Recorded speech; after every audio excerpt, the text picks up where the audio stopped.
माननीय सदस्य प्लीज, गुरु नानक जी के माननीय चित्र में भी हम इनको इस तरीके से पूछते हैं, आप इस तरीके से टेबल पे मत रखो। सर कहाँ रखूं सर? तरीका ठीक सर कहाँ रखूं? यहाँ रख दूं सर?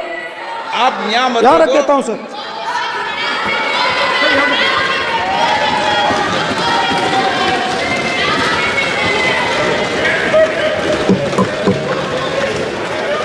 सर गुरु नानक जी के चित्र में भी आपको अभय मुद्रा दिखाई देगा। गुरु नानक जी भी कहते हैं कि डरो मत, डराओ मत। और पंजाब से गुरु नानक जी मक्का तक गए, थाईलैंड तक गए, अफगानिस्तान गए, श्रीलंका गए, किसी से हिंसा नहीं की, अहिंसा की बात की, सत्य की बात की, और किसी को उन्होंने अपनी जिंदगी में नहीं डराया। उसके बाद जीसस क्राइस्ट की इमेज देखिए, उसमें भी आपको अभय मुद्रा दिखाई देगा। जीसस क्राइस्ट की इमेज में भी अभय मुद्रा, डरो मत, डराओ मत। और जीसस क्राइस्ट ने कहा कि अगर आपको कोई थप्पड़ मारता है तो दूसरा गाल दिखा दो। उसके बाद बुद्ध भगवान, अभय मुद्रा,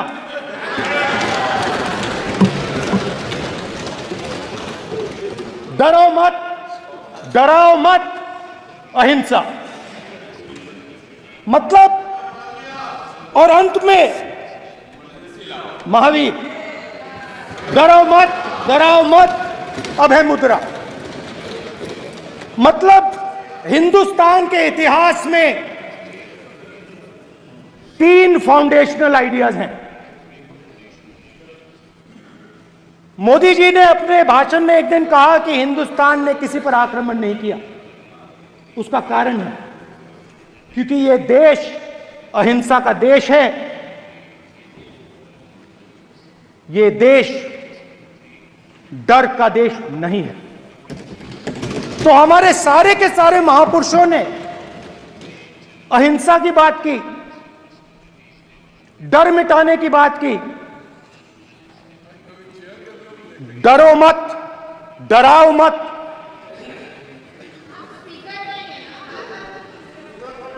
डरो मत, डराओ मत। और दूसरी तरफ शिव जी कहते हैं डरो मत, डराओ मत, अभय मुद्रा दिखाते हैं, अहिंसा की बात करते हैं, त्रिशूल को जमीन में गाड़ देते हैं। और जो लोग अपने आप को हिंदू कहते हैं वो 24 घंटा हिंसा, हिंसा, हिंसा, नफरत, नफरत, नफरत, असत्य, सत्य, असत्य।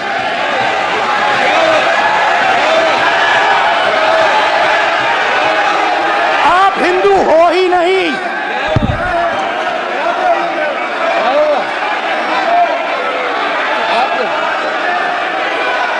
Just get me that picture of Shiva. inside speaker's office. Hindu धर्म में साफ लिखा है, सत्य के साथ खड़ा होना चाहिए, सत्य से पीछे नहीं हटना चाहिए, सत्य से नहीं डरना चाहिए। अहिंसा हमारा प्रतीक है। अभय मुद्रा ऐसे कीजिए, ऐसे कीजिए, अभय मुद्रा।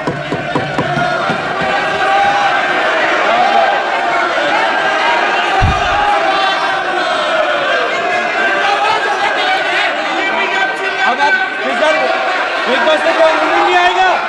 Prime minister will not speak, prime minister speaker की तरफ से कोई रूलिंग नहीं आएगा। This will happen, speaker if you doing this it will repeat again. भाई भाई भाई दो कोई रूलिंग नहीं आ रहा। ये आप बात समझिए, कोई नहीं बोल रहा। आप बात समझिए। ये इसलिए चिल्ला रहे हैं क्योंकि तीर जाके दिल में लगा है, दिल में जाके तीर लगा है, इसलिए ये चिल्ला रहे हैं। देखो चुप हो गए। देखिए स्पीकर साहब चुप हो गए सब।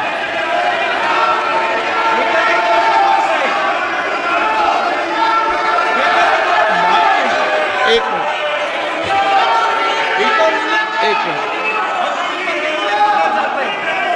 माननीय आप प्रतिपक्ष के नेता हैं, किसी की भावनाओं को ठेस नहीं पहुंचे। सर मुझे चर्चा बोलने में दीजिए। ध्यान रखना चाहिए। ये जो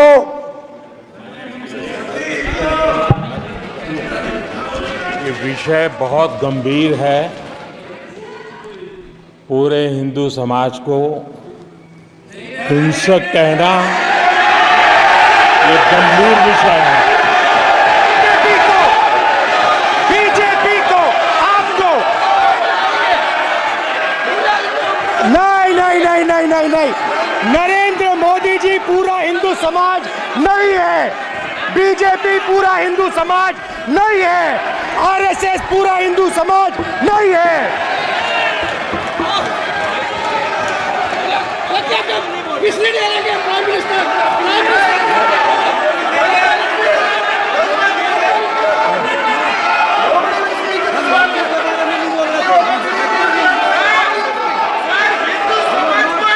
भूपेंद्र यादव जी, ये ठेका नहीं है बीजेपी का।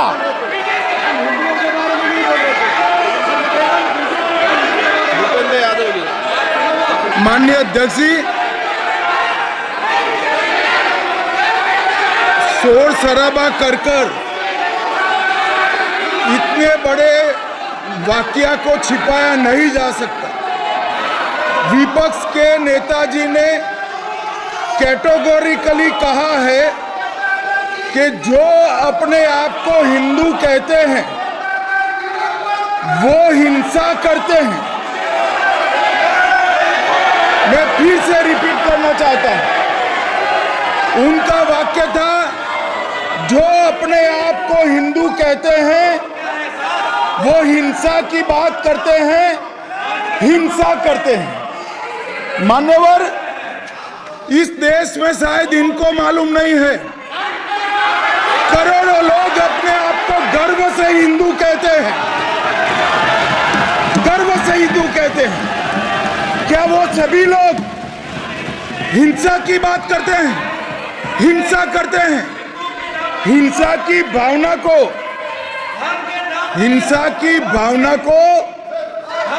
किसी धर्म के साथ जोड़ना और ये सदन में और संवैधानिक पद पर बैठे हुए व्यक्ति ने, मैं मानता हूं मान्यवर, उन्होंने इसकी माफी मांगनी चाहिए।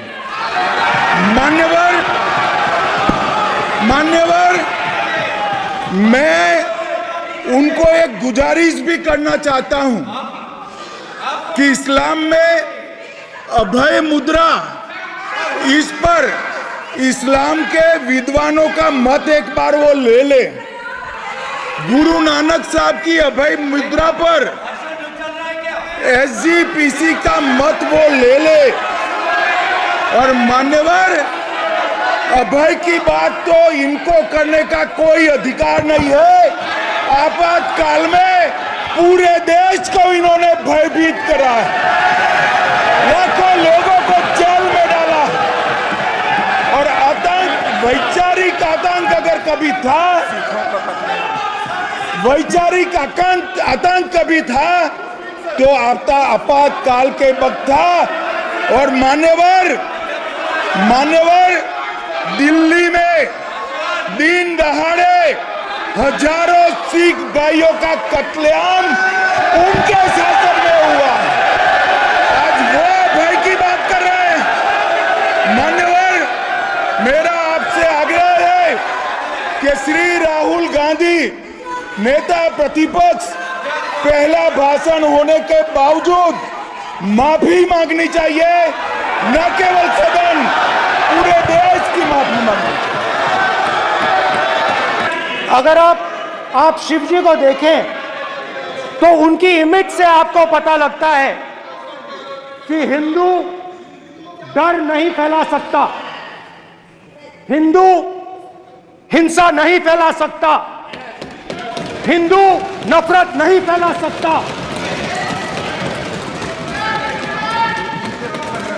और बीजेपी 24 घंटा नफरत, हिंसा, नफरत, हिंसा, नफरत, हिंसा। स्पीकर सर, कहां कहां तक इन्होंने डर फैला दिया है।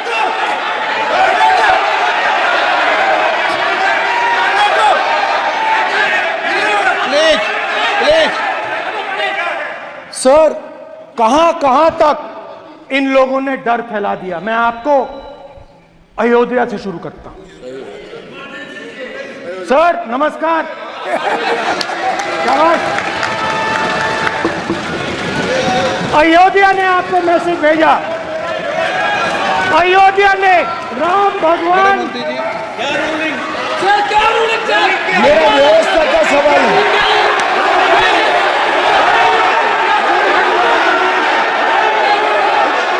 इस सदन के नियमों की पुस्तिका, इससे कुछ सदस्यों को क्या मुक्ति दे दी गई है? आपके गाइडेंस के बाद भी बार बार तस्वीर बताना, पूरे बीजेपी को हिंसा कर रही है ऐसे कहना, खड़े होकर एक दूसरे के बीच में हस्तधून करना, सारे नियम इनको लागू नहीं होते हैं। नियम मालूम नहीं है तो ट्यूशन रख ले साहब। सदन इस तरह से नहीं चल सकता है। ये सदन, मेरा आपसे आग्रह है कि ये सदन ऑर्डर में रहना चाहिए, नियमों के अनुसार रहना चाहिए। ये हम सभी सदस्यों का आपसे विनंती है। स्पीकर सर, एक मिनट प्लीज। माननीय सदस्यगण, आप ही किताब राम बताओ। भगवान की तो जन्मभूमि ये ने अपेक्षा करता हूं कि अपन बीजेपी इसके नियम को- प्रक्रिया चले। नो, सब चले। नो, आपने बताया था नियम। नो,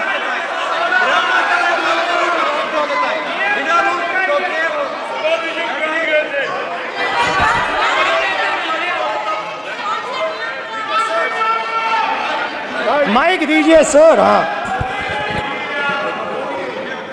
सर, मेरा सवाल है सर, इस माइक का कंट्रोलर किसके हाथ में? प्लीज बैठिए बैठिए बैठिए। सर ये ऑफ होता है, प्लीज बीच में माने ऑफ हो बैठिए जाता है। प्लीज। ये बार कई बार विषय उठ गई और बहुत गंभीर, और माननीय सदस्य, आप प्रतिपक्ष के नेता हैं, आप सदन के बाहर भी ये बात कहते हैं कि माइक बंद कर देते हैं। मैंने कई बार आग्रहपूर्वक किया कि आसन पर इस तरीके का आरोप नहीं लगाएं। नो, प्लीज बात सुनिए। आसन पर सभी दल के, प्लीज, आसन पर सभी दल के लोग बैठते हैं और सभी दल के लोग सभापति तालिका पे हैं और सब जानते हैं कि एक व्यवस्था होती है, जिस भी माननीय सदस्यों को आग्रह किया जाता है बोलने का वो बोला जाता है, और जिसको आग्रह नहीं किया जाता उसका माइक चालू नहीं होता। आप बोलने के लिए खड़े, आपका माइक कभी बंद नहीं हुआ, कभी बंद नहीं हुआ। आप अगर आसन में जो भी विराज रहे हैं वो अगर आपका नाम नहीं पुकारते हैं तब माइक चालू नहीं होता। ये व्यवस्था हमेशा इस सदन की रही है, पुराने में भी और नए में भी। कभी आसन पे व्यक्ति पर माइक का कंट्रोल नहीं होता। दूसरा, माननीय प्रतिपक्ष के आप नेता हैं और आपसे ये अपेक्षा की जाती है कि आप लोकसभा की प्रक्रिया, कार्य संचार नियम का पालन करें, संविधान की जो व्यवस्थाएं दे रखी है उसकी पालन करें, और सदन में बोलते समय किसी भी धर्म को के ऊपर ऐसा आक्षेप नहीं करें जिससे पूरे देश के अंदर विषय पैदा हो। यह आपसे अपेक्षा की जाती है। सर, मैं बिल्कुल आपकी रिस्पेक्ट करता हूं स्पीकर सर, मगर मेरे भाषण के बीच में सच्चाई ये है कि माइक ऑफ हो जाता है। मैं क्या करूं, हो जाता है वो। अब आपने देखा मैंने अयोध्या शब्द यूज किया और माइक ऑफ हो गया। नो,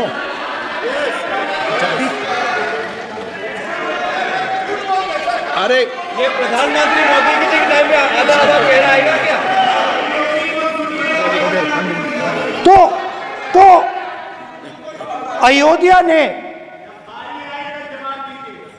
राम भगवान की जन्मभूमि, प्लीज ब्रदर, राम भगवान की जन्मभूमि ने बीजेपी को मैसेज दिया, और ये आपके सामने मैसेज बैठे हुए हैं। मैंने इनसे पूछा, कल कॉफी पी, इनसे मैंने पूछा कि बताइए ये हुआ क्या। बीजेपी ने राम मंदिर का इनॉग्रेशन किया,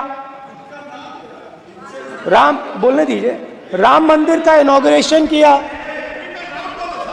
अरे भाई आप हार गए, नाम बोलने की कोई जरूरत नहीं है, मैं भाषण दे रहा हूं, आप नहीं दे रहे हो। मुझे बोलना है जो बोलना है, मुझे नाम लेने की कोई जरूरत नहीं, मुझे जो बोलना है मैं बोलूंगा। तो अयोध्या ने मैसेज दिया और मैंने इनसे पूछा कि हुआ क्या, और इनका जवाब आया। मैंने उनसे पूछा कि आपको कब पता लगा कि आप अयोध्या में जीत रहे हो, और आपने कहा पहले दिन से मुझे पता था। सही बात। और मैंने कहा ये क्या हुआ, उन्होंने कहा राहुल जी अयोध्या में एयरपोर्ट बना, अयोध्या की जनता से जमीन छीनी गई और आज तक उन्हें मुआवजा नहीं मिला है। उन्होंने कहा, सही बात, उन्होंने कहा कि अयोध्या में जो भी छोटे छोटे दुकानदार थे, जो भी छोटी छोटी बिल्डिंग्स थी, उन सारों को तोड़कर गिरा दिया गया और उन लोगों को सड़क पर कर दिया गया। इन्होंने यह भी कहा कि अयोध्या के इनॉग्रेशन में अयोध्या की जनता को बहुत दुख हुआ, क्योंकि इनॉग्रेशन में अदानी जी थे, अंबानी जी थे, मगर अयोध्या का कोई नहीं था। और ये कारण था कि अयोध्या की जनता में, उनके दिल में नरेंद्र मोदी जी ने भय डाल दिया। उनकी जमीन ले ली, उनके घर गिरा दिए, और फिर अयोध्या के गरीब लोगों को, किसानों को, मजदूरों को मंदिर के इनॉग्रेशन तक नहीं जाने दिया। मंदिर के इनॉग्रेशन छोड़ो, उसके बाहर भी नहीं जाने दिया। और इसीलिए अयोध्या की जनता ने सही मैसेज भेजा। अच्छा, इन्होंने मुझे एक और बात बोली, 3 बार इन्होंने कहा कि 3 बार नरेंद्र मोदी ने टेस्ट किया, 2 बार क्या मैं अयोध्या से लड़ जाऊं, और सर्वेयर्स ने कहा अयोध्या में मत लड़ जाना, अयोध्या में मत लड़ जाना, अयोध्या की जनता हरा देगी। और इसीलिए प्रधानमंत्री वाराणसी गए और वहां बच के निकले।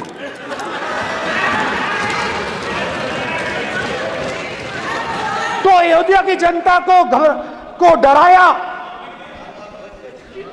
पूरे देश को डरा दिया। मैं आपको बताता हूं, आज सुबह में आया, राजनाथ सिंह जी ने मुस्कुरा के मुझे नमस्ते की और मोदी जी बैठे हैं, मुस्कुराहट नहीं, सीरियस, नमस्ते भी नहीं करते। कहीं मोदी जी ना देख लें, प्रॉब्लम हो जाएगी। वही कहानी गडकरी जी की है, सच्चाई है। अरे भाई, अयोध्या की जनता को छोड़ो, ये तो बीजेपी वालों को डराते हैं।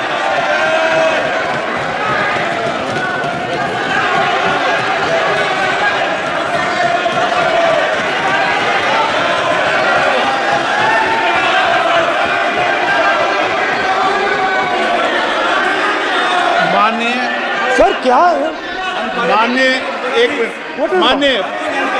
माननीय प्रतिपक्ष के नेता, एक मिनट, माननीय प्रतिपक्ष के नेता, आप सदन के वरिष्ठ नेता हैं। मेरा आपसे आग्रह है कि राष्ट्रपति अभिभाषण पर डिबेट हो रही है, इसकी गरिमा, राष्ट्रपति अभिभाषण की गरिमा रखे ना। ये तो अपेक्षा आपसे सब करते हैं कि आप राष्ट्रपति अभिभाषण पे बोले, नीतियां पे बोले, कार्यक्रमों में बोले। अब व्यक्तिगत रूप से